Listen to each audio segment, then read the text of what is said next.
Hello and welcome to the Sixth Pillar Podcast, hosted by retired Chief Neil Gang, CEO of Fourth Watch Consulting. I'm Shalyn Finstead with Techne Innovations, and today we're proud to welcome our new sponsor, Virtual Academy Training and OnSite Plus, delivering post-approved training and first responder wellness education. In this episode, we're igniting change with our Ignite 2025 Voices series.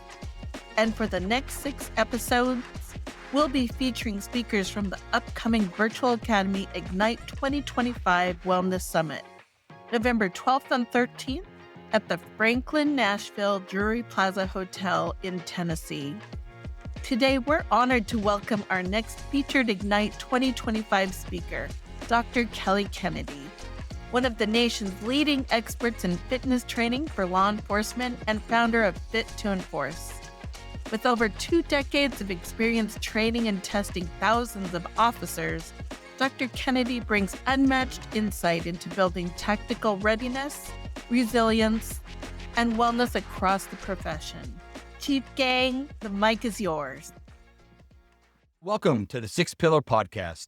We are super excited to continue with our Ignite Speaker Series 2025, and none of this could not be done with Virtual Academy and OnSite Plus, who is bringing this summit together in Nashville, November 11th and 12th. Again, we continue to say that we want to break free from the cookie cutter summits and conferences that regurgitate the same material, same speakers even. This is not just a wellness conference, but it's a call to action. And we're hoping that you'll get tangible takeaways that will help you with your personal life as well as your professional life. And we are so excited about having our next guest. She's an industry leader. She's a nation-leading expert on working out and healthy habits and fitness. Please welcome to the podcast, Dr. Kelly Kennedy. Kelly, it's great to have you. So happy to have you. And I'm super excited about having you as part of this project and this journey together. Just so the listeners understand, I've known Kelly for many years. We've sat side by side in conferences, looked at each other when speakers were speaking and said, there's got to be more to this. We heard the same content over and over at national conferences. And we both said that there's got to be more, and there's got to be a better way and conduit for us to change outcomes. And I had an opportunity actually to go hear her speak at ISCP a couple of years ago, and I sat in honestly just to support her as a friend. But I had a lot of takeaways from it, and she was funny, and people were engaging. And then when we decided that we were going to bring this Asher model forward to teach this to people, number 5, healthy habits. Only Dr. Kelly Kennedy came up as the person that I wanted to bring on this journey with us. So, Kelly, thanks for being with us. Introduce yourself to the listeners, and we'll get into this. Thank you so much, Neil. Honestly, I'm excited and honored to be included in this project because I know you're really passionate about health and fitness and overall occupational health for law enforcement, which is such an important topic for all of us to discuss. I've always been more focused on the fitness side. My experience is more nuanced just to the physical aspects of teaching law enforcement physical fitness. I've been working in the industry for 27 years now. It'll be 27 years next month. So it's shocking that it's been that long. I honestly thought it was going to be 5 years that I would be doing this. So you started when you were at 17, right? Yeah. Yeah. I started when I was like a baby. I was just kidding. But yeah, I mean, it's crazy because when you love what you do, you're excited to go to work every day and you're excited to share information on and you're never satisfied with the status quo. So I think that I started Fit to Enforce in 2003. And I did that because it's a passion to be able to bring fitness to other agencies and other law enforcement officers that don't get the support, quite frankly, that they deserve when it comes to being mentored in physical fitness, knowing what the risk factors are of heart disease, which is the number 1 killer of Americans as well as law enforcement. And all of those things are so kind of close to my heart that I'm really grateful to be able to share it with other people around the country. So I've been doing that since about 2003. Yeah, and I've known your mission and I know your passion, but let's be honest, you weren't always accepted in the quote unquote sworn environment, were you? I think they took a little bit of wherewithal, a little bit of patience, and certainly perseverance that actually got you to have a voice where people are actually listening to you. Talk a little bit about that journey, because I know we had some specific conversations about you in the closet you were working out of. Oh, well, yes.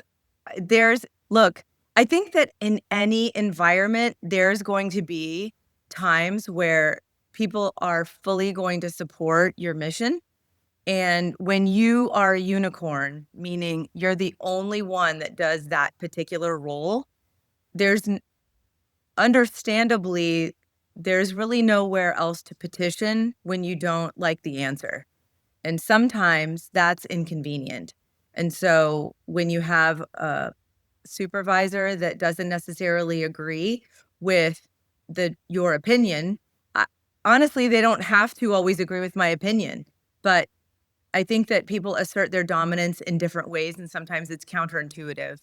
So people would assert themselves by maybe taking responsibility away, and what we would see is there's going to be an impact of that. And so there's always going to be an impact. And the beauty of that really is not in being discouraged, but having an interesting window into knowing, how can this happen?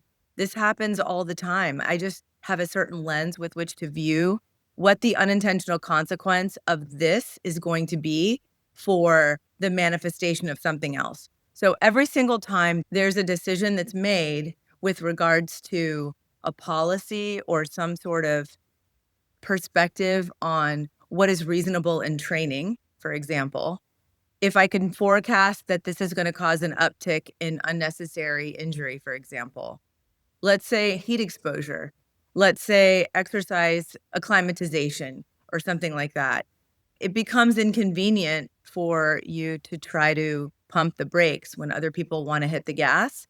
And sometimes you have to be that lobbyist for your role. And it doesn't necessarily mean that it's always going to be the answer that you want. And it's okay for people to make other decisions that I don't necessarily align myself with, because that's my role, is to give you my unbridled opinion.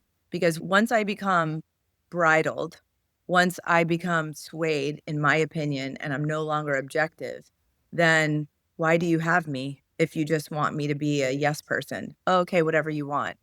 Because that's just not that's not my moral compass. My moral compass is going to be, I really think it's important for people to be able to give you their opinion. And sometimes it's an opinion that is not in line with popular culture, and that comes at a cost. But the pendulum swings both ways, and just as you might find people that are not supportive of your mission, other times you find that people are very supportive of your mission. And right now, there's a lot of light that's being shown on wellness from a 360-degree lens, which I think is really the renaissance of wellness in law enforcement in general. I think that's really what we're seeing here. We're seeing a completely new day of what's happening in wellness and law enforcement.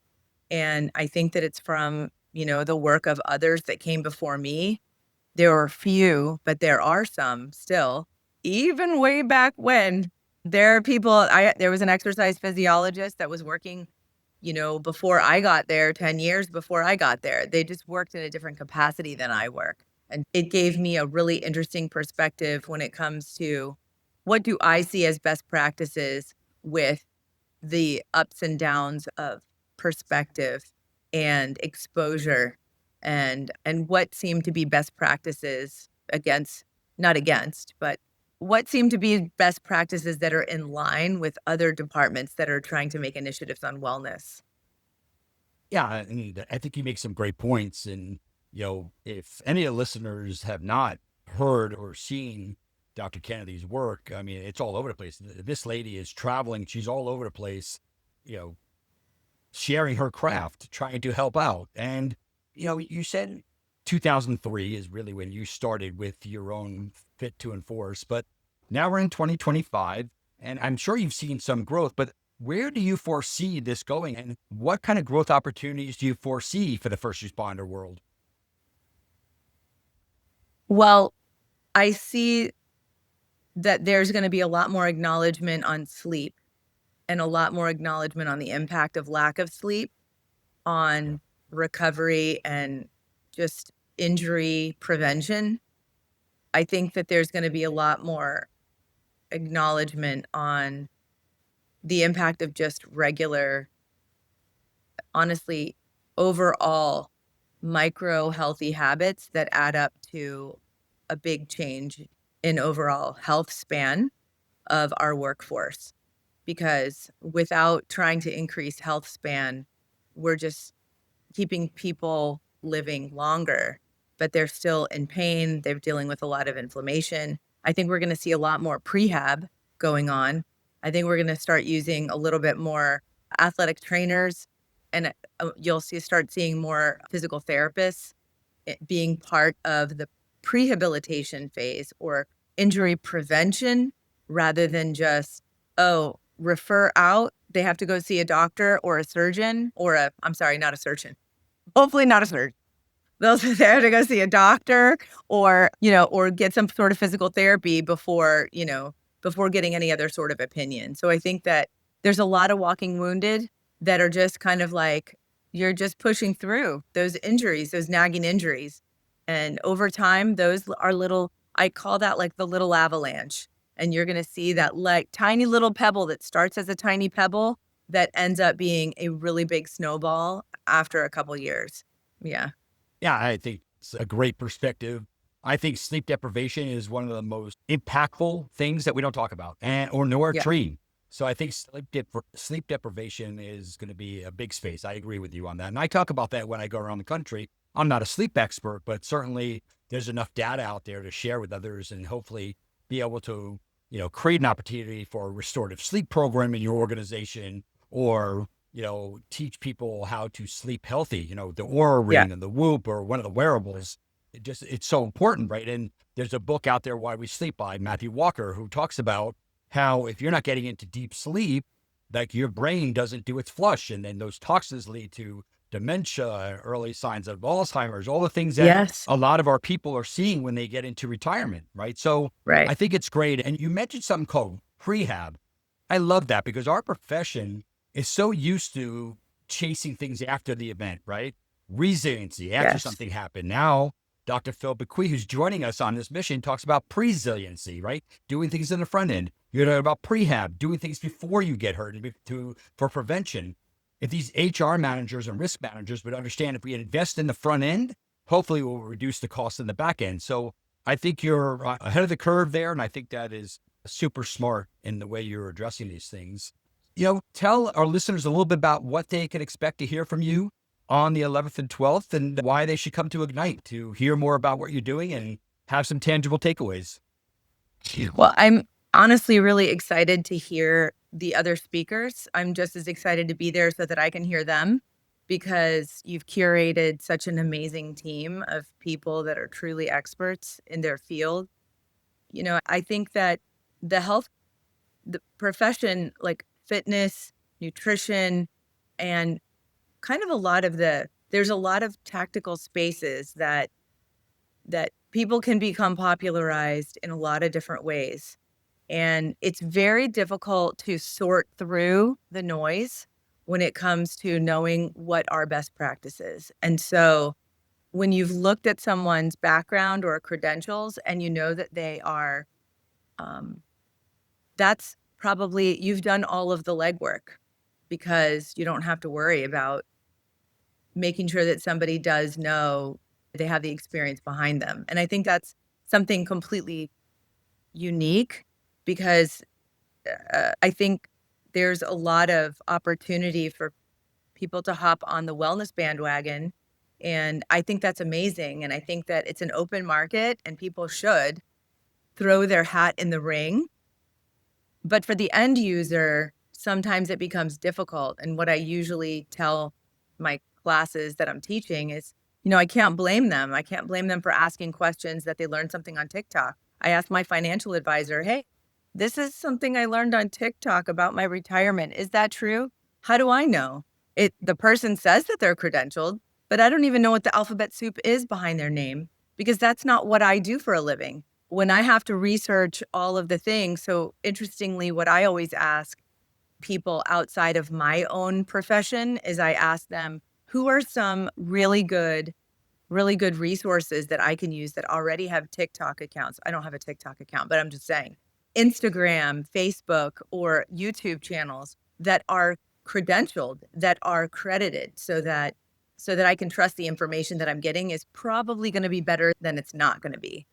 I didn't answer your question though. I know I didn't. I apologize. No, you're good. And I think, again, for the listeners out there, this Ignite 2025 speaker series is giving a small window of what these speakers are going to be bringing forward. I think you did a great job of laying out a foundation of what we can expect.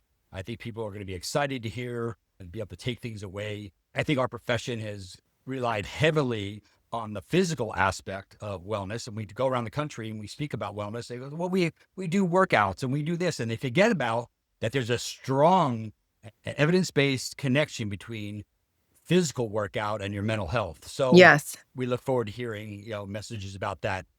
This is a section where the speakers are all being tasked with something. And I ask each speaker, from your point that you're going to be speaking about, healthy habits, what tip, from healthy habits can you give a first responder leader or someone stepping into a leadership role or our current leaders? I would say that to give your workforce the support that they need in order to work out in a guided way using mentorship and wearable devices are a great way for people to know where they are, how they're sleeping, how they're recovering, and giving them the education that they need in order to support their life, not just their work life, but their whole life, to give them opportunities to live well beyond their retirement and get out of pain, reduce inflammation, and overall improve their quality of life. Yeah. So what you're proposing here is that we go beyond and picking up muscle fitness and just work out like these bodybuilders are who are quote unquote natural. Yeah, Okay. exactly. We can't just pick up that Flex magazine and start trying to look for our veins as we're pumping iron in the mirror. We used to do that all the time, actually, right? That's the way it used to be done. Yeah. But now we do it on TikTok and we just follow all those exercises. Yeah. So You have to navigate the tripods in the gym, unfortunately. it, We got a few minutes left. Dr. Kennedy, can you share with our listeners where they can find you if they want to reach out before the event and where they can learn a little bit more about who you are, what you're doing, and the mission that you're on? yeah, absolutely. My website is fit2enforce.com.